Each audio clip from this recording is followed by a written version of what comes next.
क्या आप जानते हैं, प्रभु श्री राम ने एक नहीं बल्कि दो धनुष्य पर प्रत्यंचा चढ़ाई थी।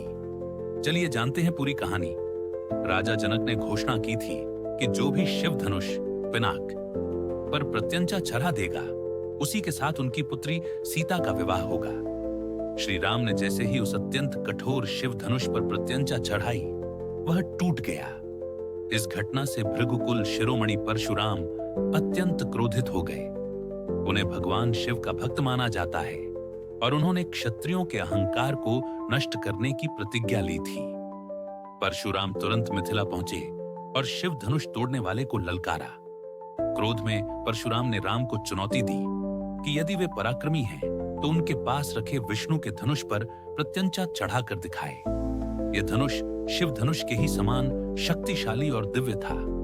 परशुराम यह जानना चाहते थे कि राम में कितना बल है और क्या वे वास्तव में साधारण मनुष्य हैं या स्वयं भगवान विष्णु का अवतार। श्री राम ने परशुराम की चुनौती को स्वीकार किया और सहजता से विष्णु के उस वैष्णव धनुष पर प्रत्यंचा चढ़ा दी और उस पर बाण भी चढ़ा दिया।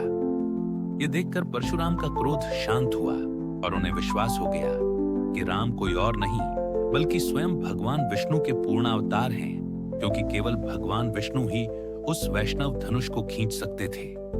धनुष पर बाण चढ़ाने के बाद श्री राम ने परशुराम से कहा कि यह बाण व्यर्थ नहीं जा सकता, इसीलिए उन्हें बताएं कि वह इसे किस पर चलाएं।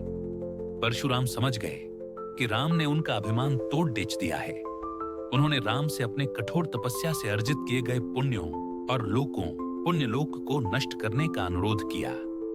श्री राम ने वह बाण परशुराम के पुण्यलोकों पर चला दिया, जिससे परशुराम के सारे पुण्य नष्ट हो गए।